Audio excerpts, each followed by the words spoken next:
Hey everyone, welcome back to my channel. It's Gurp Dhaliwal from Captur-eyesstudio, and today we're going to actually be doing a behind the scenes / tutorial of this look right here. And I actually created this on my client for her engagement. So I hope you guys enjoy this video.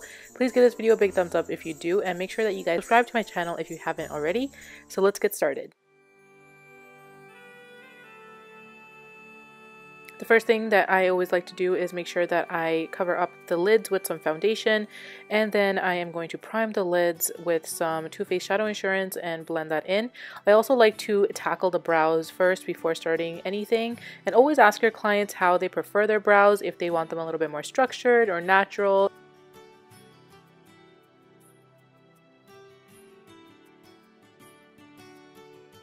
So once the brows are done, we are going to go in with this soft brown shade. I wish I had all the colors, but honestly I was so focused on just working on my client.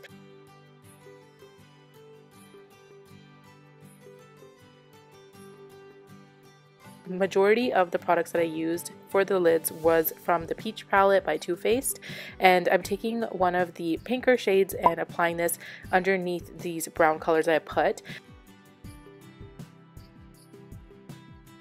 We wanted to create a soft pink look throughout on the lids, and we did want to add in some browns, but she's going to be wearing this beautiful pink color like you guys saw at the beginning. So what I did was on the lid I added this shimmery pink shade, and it's actually so beautiful. It picks up with her skin tone so nicely. So here I'm kind of pulling the lid down so I can apply it throughout and so it's even.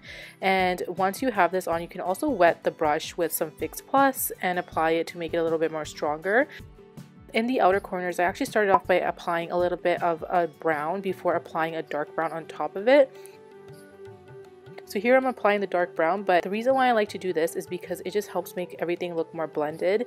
And along the lash line here, I'm actually applying a little bit of a dark black brown shadow. When I do the eyeliner, it doesn't just look too crisp, it can actually make it look a little bit more hazy. As you can see, I also have the tape down in the outer corners because I wanted that sharp edge. Again, make sure you guys clean up the skin because you don't want any of that shadow on the skin when you are going to be creating a flawless canvas.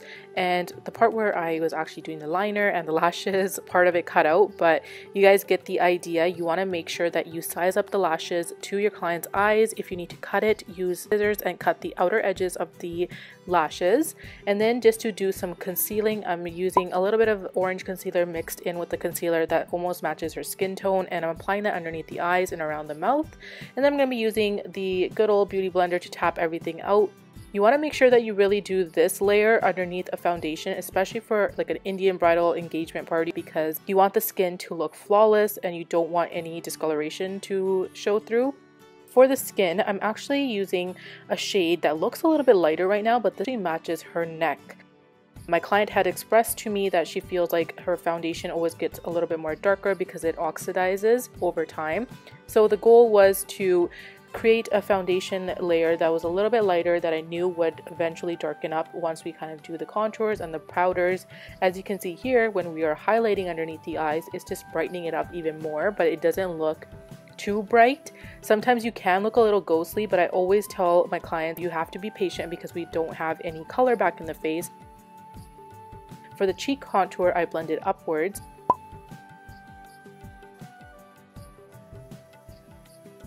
Here, when I'm applying the contour, I'm making sure I blend everything downwards because that area in between, you want to keep it nice and clean because otherwise it will look like a beard, like I've expressed so many times in my videos. You want to leave that open. So as you guys can see here, what I did was I took the contour a little bit higher up on her chin. That actually makes the chin look a lot more smaller. Underneath the eyes, you want to really make sure that you set everything. I know there's a lot of powder and cream layers going on right now, but what's going to happen is I'm going to use some primer water by Smashbox, and I'm going to spritz this all over her face in a second, and you're just going to see all the powder layers merge together and the skin is just going to look so flawless. And I am doing a little bit of contour and applying a blush to the cheeks. For blushes, I always mix in two colors because I never want it to look just like a one flat color. It's just like eyeshadow. You always want to blend 2 or 3 colors together.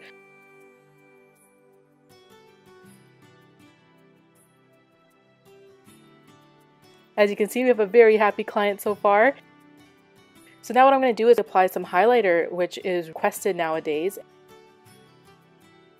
and now I'm just going to spritz her face. I'm going to let that set for a second. For the under eyes, we use some Motives Cosmetics Little Black Dress Gel Liner and then use the soft brown to smoke out underneath. We applied some mascara. And be very careful with the mascara. If you need to, go ahead and wipe it on a clean tissue so you don't get too much product. And I'm also flipping around her tikka and applying some lash glue to it because I want this to be secure and glued down to her forehead. So this is how I do it. I'm gonna get her to push her head towards my fingers, and you let go and you're good to go. We're gonna apply her bindi a little bit higher up than her brows, and then we're gonna move on to her lip. For her lip, I did ask my client if she wanted to have fuller lips, and she said sure, she wanted to go ahead and just overline them a little bit.